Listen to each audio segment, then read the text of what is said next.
Hi everyone. Again, I'm Jaime Morse. Maybe for some of the younger people, I don't know, or other people who, my name used to be Jaime Coble.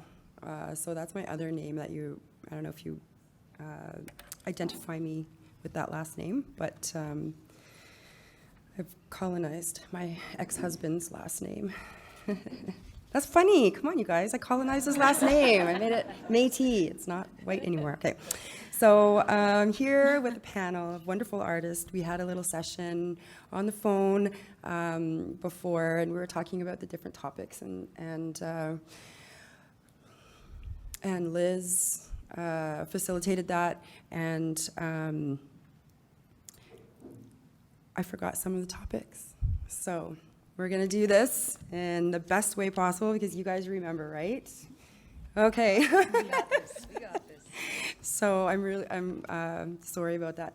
But I think one of the things that we were talking about earlier really leads into what the next panel is going to be about. Not only our own needs and resources, and like when I say needs, we're talking about the holistic needs of artists, but what can help break down some of those barriers. So we were talking about proposal writers. Imagine if we had like a little collective, they're not necessarily artists, but they need jobs, and we could train, proposal writers to help with artists. So we all have different needs, and definitely that was one of my needs, because let's look at our communities who are full of, sometimes PTSD, mental health issues, other common even health issues that stop us from being able to write proposals. So I think, that's one thing that a lot of us could use. And I wanted to, I guess, open it up to the artists and talking about their practices and a little bit about where they're from. And would you like me to read your bios? Or do you, it's better if you tell us, eh? Yeah. So we'll start there, and I'm going to let whoever feels ready to go first, go first. Do you want me to go first? Sure, I want Leah to go first. Okay. Well, welcome everyone. I'm Leah Marie Dorion. I'm Métis. I currently live near Prince Albert, Saskatchewan, also known as Shushkitew.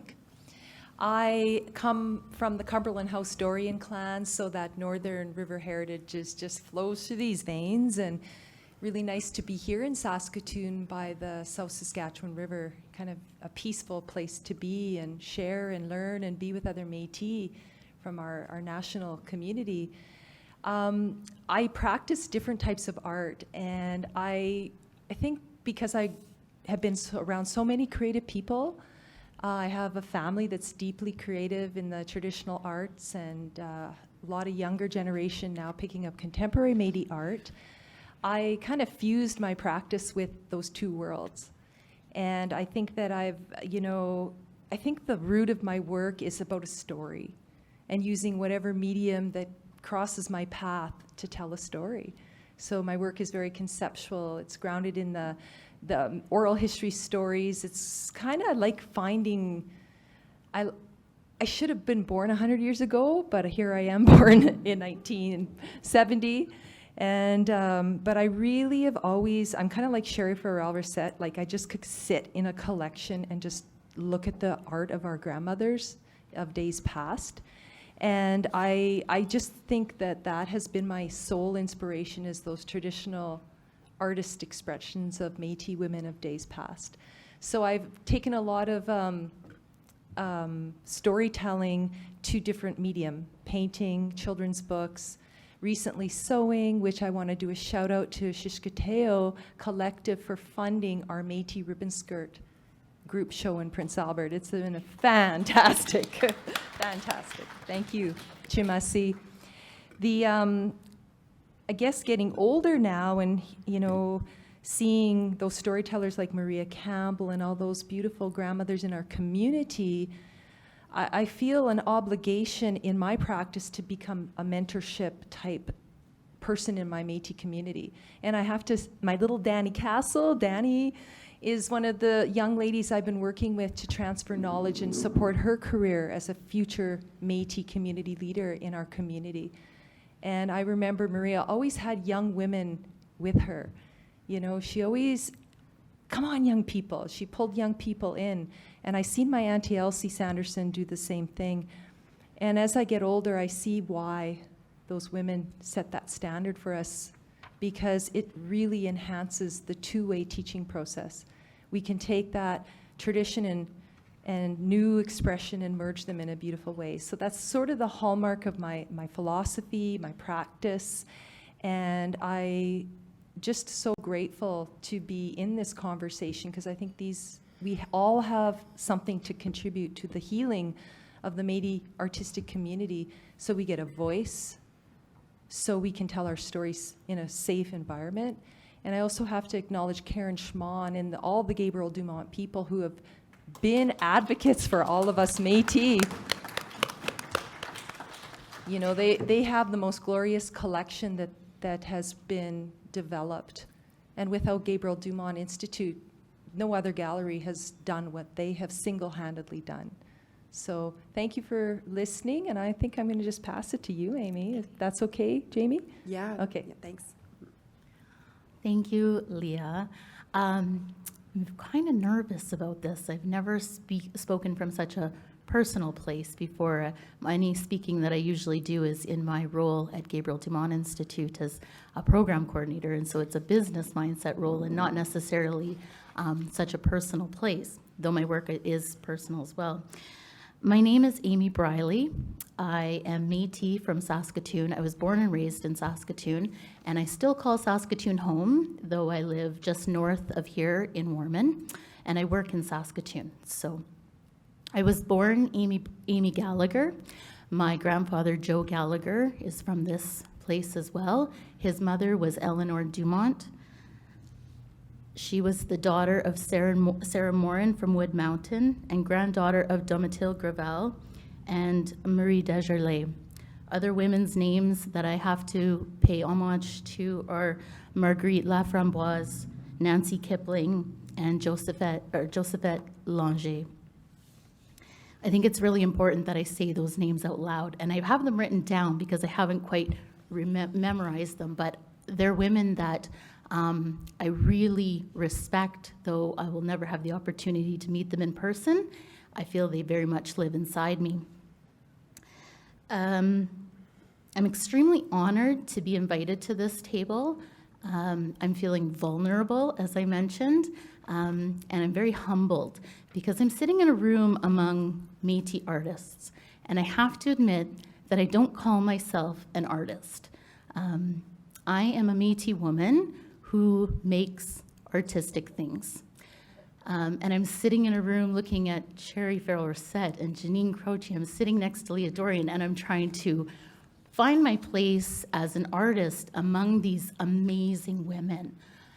And that's hard for me because, as Maria said this morning, our women didn't call themselves artists.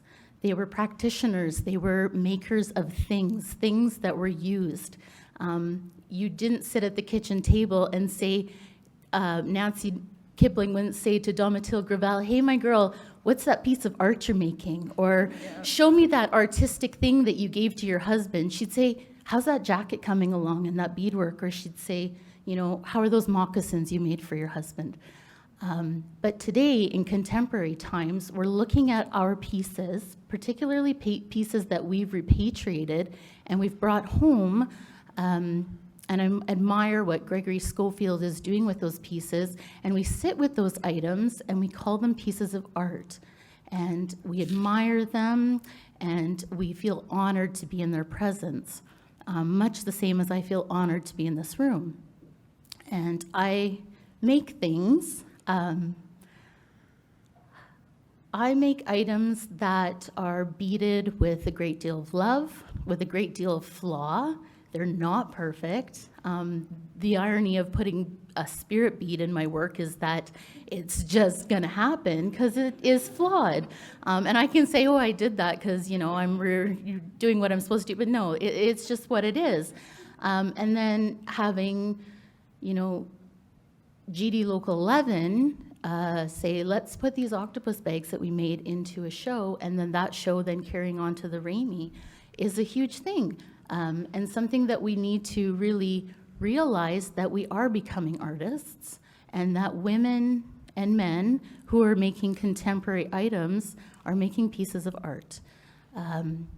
Gabriel Dumont Institute, and again, Karen has done extensive work to make sure that we showcase contemporary artists, and I get to sit with those pieces in our gallery on a regular basis, take inspiration from them, and just listen to them and try and feel the stories that they want to tell us. And those are now pieces of art. So I guess there was one thing, I made some notes because I knew I would forget things and I knew I would want to remember some things. Somebody said something one time to me, and I wrote it in my little book here, and it says that our grandmothers speak to us. Our grandmothers speak through us. They want us to tell their stories. And so when I'm doing anything art related or just beading, as I would say, those are those women that I first mentioned, speaking through me, coming through my heart, coming through my hands, and me putting their stories into items that have now become art. So I guess that's how I enter this conversation and this discussion. Again, feeling very vulnerable, trying to figure out if I am in fact an artist or just a Métis woman. So that's what I wanted to share. Thank you. Thanks, Amy. Sorry, just that's how I feel.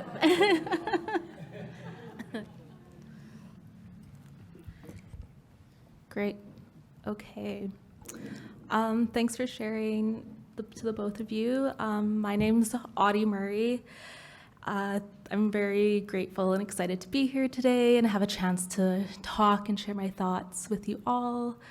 Hi to the familiar faces and extra hello to the new folks I haven't met yet. I live in Regina, Saskatchewan right now. It's where I did most of my growing up. My family is from the LeBret region in Qu'Appelle Valley on my maternal side, and then my paternal family is from the Meadow Lake area. So some names I'm related to are the Fishers, the Petras, and Parisians. And then on my dad's side, the Murray, the Kennedys, the Beaudrys, and apologies, I'm a little out of breath. I have no space in my lungs these days. So bear with me, please. I'm one of the artists that has the opportunity to show here today, and I work primarily as a visual artist. In a contemporary setting, I would say most of my work kind of exists within art galleries and museums and whatnot. But the work I have here today is the video work called Une Mondeuse, and it's in the back room alongside Jessie Short's work. And so that's really exploring this idea of hands and the way that we use our hands as conduits and ways of connecting to ancestors and showing care to the folks that are around us. And alongside that video, I'm also have the ability to show alongside one of my ancestors, Bernadette Morin, who made a pair of gauntlets in 1935 that exist in the Meadow Lake Museum, which is a very tiny kind of prairie museum. I think we can all kind of imagine it. So it's really special to have those gloves share space with my work, and that really plays a big role in my practice in general. I'm really interested in how to show care and love to ancestors and also future generations within my practice. I like to talk about it in terms of intergenerational acts of care and ways we can show that love and care in actions that aren't necessarily so tangible but exist in meaning and action. So it's also that way of working really makes me think a lot about the ways that we connect to our work and our practices as Métis folks. And I think it's really important to connect to our authentic selves when we're making our work. So what I mean by that is really like delving into our family histories and our personal family histories and understanding how those are all really unique, right? So I'm really thankful that I'm able to like put in research into my family and find bead workers on my like maternal and paternal sides and work with those designs. But I also recognize that like not everyone has bead workers in their family. And it makes me kind of think about how sometimes when speaking about Métis art in general, we kind of refer to these like really basic visual markers, which exists for reasons because they're true, right? But not necessarily all the time. So another way to say that, I suppose, is like, I think a lot about beadwork and the way that we talk about beadwork within our art communities. And yeah, not everyone has access to beadwork, and not everyone has like a family member that does beadwork. So it's like not necessarily fair for us to like center these like images and ideas as being like so central to us as a people when it really is like so individualistic. So that's kind of like something I think about a lot in my practice, and I think is something that could be interesting to talk about today. Go for it. Here we are. Here we are, yeah. I think that's a great recognition of the fact that, not everybody has access to culture. And I remember being a kid and a woman, I'm forgetting her last name, you guys will know, she was really like in politics, her name was Rose. And her husband was Ed. And they had the first Métis embassy in Ottawa. So anybody who went to Ottawa, they would go visit. And at the time, there was a lot of partying there, at that house. My house is now kind of Métis embassy. I've like self-acclaimed it as Métis embassy in Ottawa. So if you need somewhere to go, just call me. If you're in trouble, just call me. I'll fight them for you. Just kidding. Just that like access. So she gave me a vest. It was totally beaded. I was probably about 15 or 16. I had no appreciation for what I was getting. And someone else gave me a sash that was hand woven from late 1800s, and I didn't appreciate those things. I put them in my room. I just, but one day I ran away from home, and my mom grabbed all those things and she put them to a secondhand shop. So I didn't have the appreciation, I didn't have the opportunity to, once I've hung on to them for a while, and my mom is German, so she didn't have appreciation for it either, or teach me the appreciation of those objects. So I think that one of my roles personally is like decorating our artists who are musicians and like people who need to look fancy for us. And I like doing that. So, but not everybody has that access, right? And it could feel like, it could feel troubling in some ways if you don't like, I remember the conversation, you can't have a sash unless you were given a sash. Those kinds of things. And like we're talking about what our own protocols and our limited access to things. But you have all found a way, I think, to bring the things that were behind the curtains into the front. And so you have mentees now. So that's something that is really important to talk about as well. Whoever wants to take the non-question that I asked from here, can go ahead. Yeah, I'll speak to that a little bit. I grew up knowing my identity and who I was through my family, but I didn't grow up with beadworkers specifically in my family. That came as a gift to me in my adult years.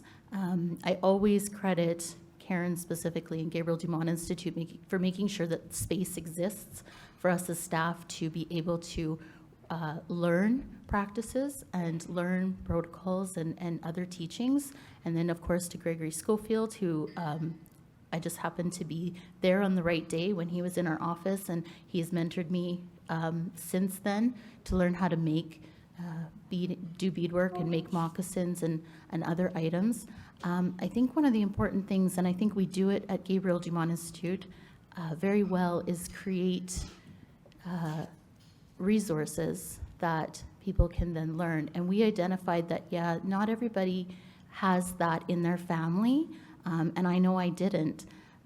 It existed in the years behind me, but those women weren't around to teach me what they knew. So I was fortunate to be given that gift, and I carry that bundle very close to my heart. But I think we create resources to make sure that our traditions stay alive through the written word and then through video and other ways that we can transmit that knowledge. But I do recognize that there are artists that are Métis that don't necessarily find themselves picking up a needle, and they might be doing something different in the arts community that isn't just, well, and not just, I should stop saying the word just beadwork, or just anything, but that isn't beadwork or quill work or other of those things that we so quickly associate and identify as quintessentially Métis. So, thank you. Jigging, right? Not Métis if you don't jig. Just kidding. It's, I think it's really important for Métis artists to collaborate in their community and put pressure on their art galleries in their community. And I see Michel Boutin, Michel right here, he's from our community. With Danny and I have done a lot of work with Michel over the years. We just broke those barriers. We just put ourselves, we kept showing up. We keep knocking on the doors of the people in our community who have been the gatekeepers. And we are each other's allies. And we've got to the state now where our city of Prince Albert, Kishtapananic, we are a presence there as Métis artists. And we've worked hard to break those barriers. And today there is a huge effort in the gallery, Man Art Gallery, to do things differently. And as such, they've hired more summer students who are Métis.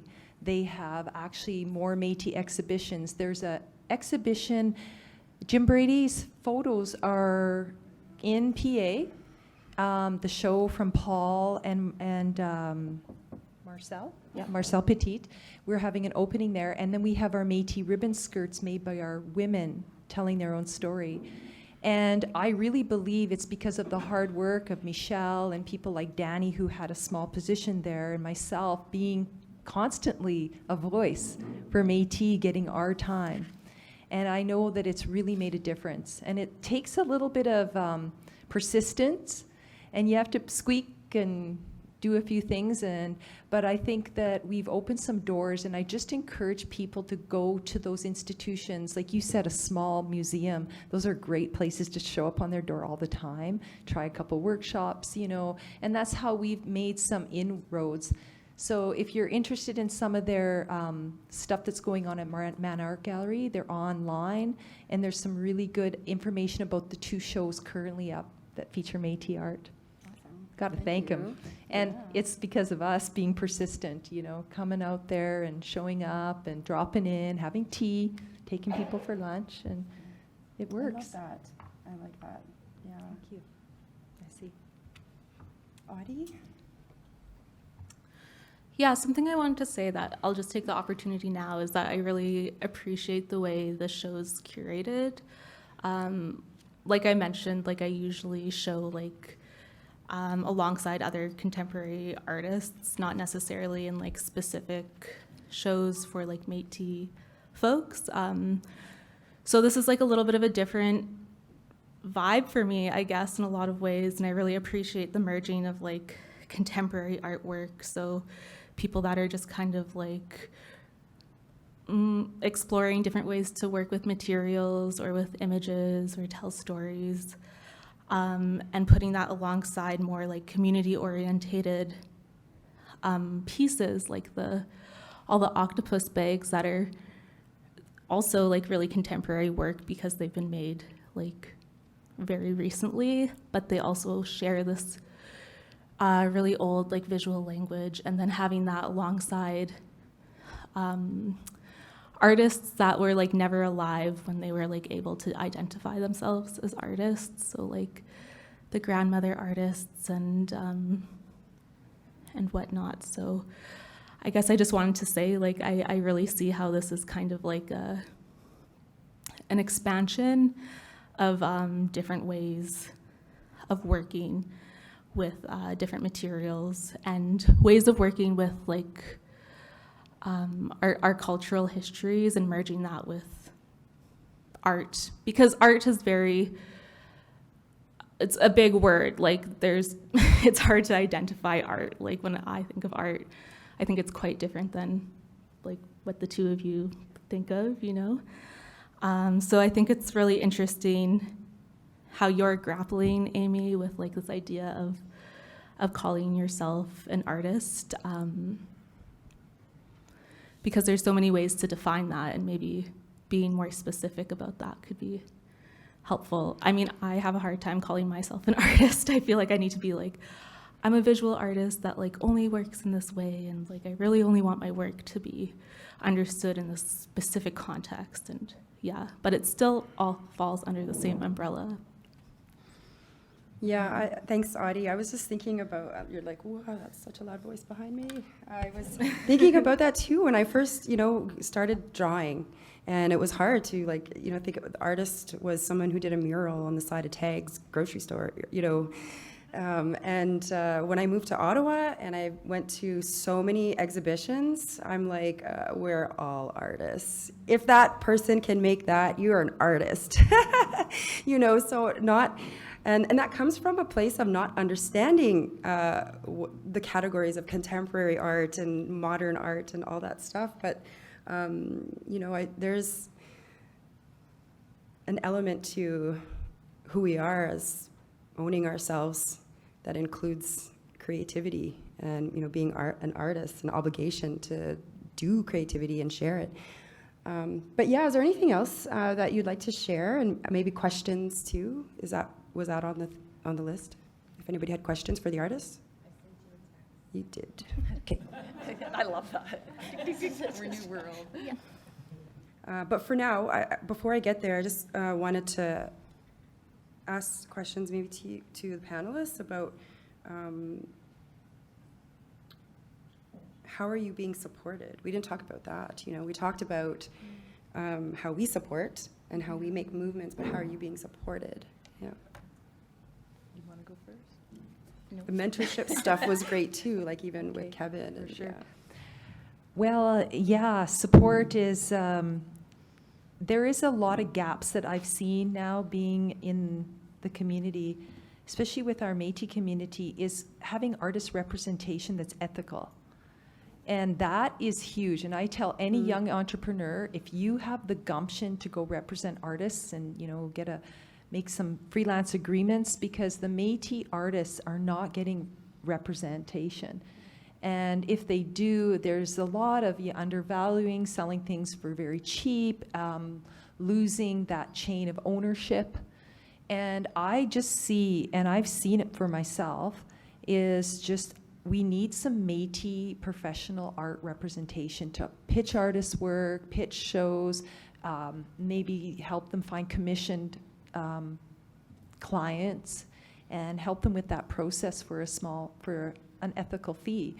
And I've been looking, and I still have not found someone who I feel that connects with to represent me. Mm-hmm. And so I just kind of wheel and deal and do the Métis thing, word of mouth, right? Harass a curator till they're sick of me, and then do a show. Keep emailing them, sending them images. I'm a squeaky wheel that way. And that's really, to me, and especially for young Métis entrepreneurs who are looking for some income. Oh my gosh, I'll hire them for, a while, because there's just nobody doing that.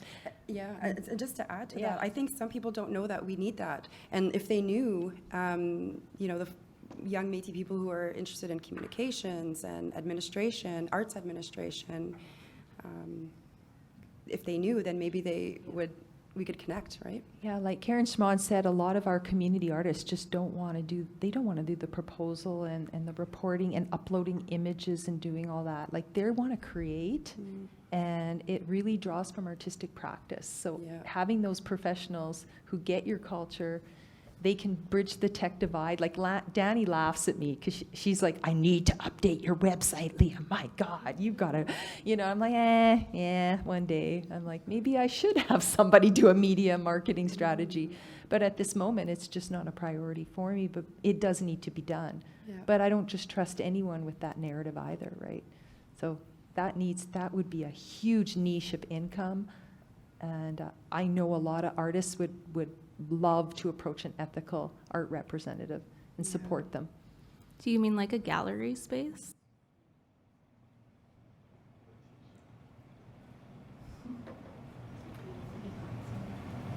I think a Shushkitew is going to expand its mandate. Advocacy would be huge. Like I'm just looking, when you guys were talking about ethics and stuff, I was just like, yeah, like 5 years ago, it wasn't possible for a Métis artist to be eligible to show at India Market in Santa Fe. But I saw 2 Southeastern artists who appropriated Métis art and had it entered, and it was there. And I'm like, really? You can bootleg our stuff, but our outstanding artists who actually know how to make this stuff can't be there? Because, well, it was a moss bag, and they didn't even do the ties right. I was like, we're going to do it right. But I mean, I think that kind of, but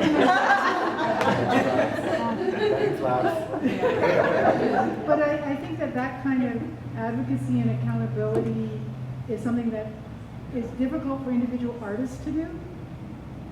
But I think that kind of support, and I know when we had, like in this just in terms of Northern artists, when we had more Northern artists responding to a call from the Saskatchewan Arts Board, it was because there was someone at the Saskatchewan Arts Board who was going from community to community, spending lots of time on the phone, like filling out the form so that we actually were able to give a grant to a woman in her 90s, right? And so it's like helping that process, because like Janine and I were just laughing. I have a PhD. I'm terrified of forms. I turn into my mom if you send me a form, right? So, yeah. So if you've been waiting for a form from me, just saying. That kind of advocacy, that kind of skill building, and that kind of partnering of people with knowledge in certain areas with artists would be greatly appreciated and was really needed. Okay. Just this past year, I was not on. Wait, not on? It would help, I guess, if you turn the figure on. I can't see. Get my glasses. Just trying to be a living example for the help we need. Actually, this past year, my husband Blair, he's like on the phone. We only have one phone. So he's Googling on the phone there, and he goes, I need to Google your name. He Googled my name, and this website comes up, and it's American Fine Art. And all this stuff on there is all a piece of the octopus bag at the CMHR. Oh, for goodness sake. You could get shower curtains, you could get mugs, you could get anything, like yoga mats. It was like, Well, then happened to Christy. and it was a photographer that went to the CMHR, took a picture of it. She had my name in there and everything, but she was selling the images on these pieces of the t-shirts and everything. Now, at that point, it was kind of like, it was a shock for one thing. And then it was like, well, what am I going to do? Like, it was really, then it got really kind of scary. And it was kind of like a real personal thing that was like, I just felt really kind of like violated in some way. And, but I did, the thing is, you think, okay, well, who am I going to talk to? Who, yeah? And you know, and then it was like, I happened to tell somebody at the Federation, and they put me in touch with a lawyer. Then that lawyer said, well, you go to CMHR. And then it happened to the CMHR. That same woman was taking images and putting it on bags and everything else. And that's how they sent the message. Very nice message. And she did eventually take it off. But, you know, as far as any items or things that were sold, you know, good luck. But yeah, and those kinds of things are happening to, you know, okay, for myself, at least I know I had a way of going and finding out what I could do about it. But a lot of people can't. They don't even know this, and that's another, they don't even know what's happening. Because it wasn't only on that. There was another group, pixel.com, I think it was, but it was the same organization selling the same, but two different websites. Yeah, my stuff ended up on license plates.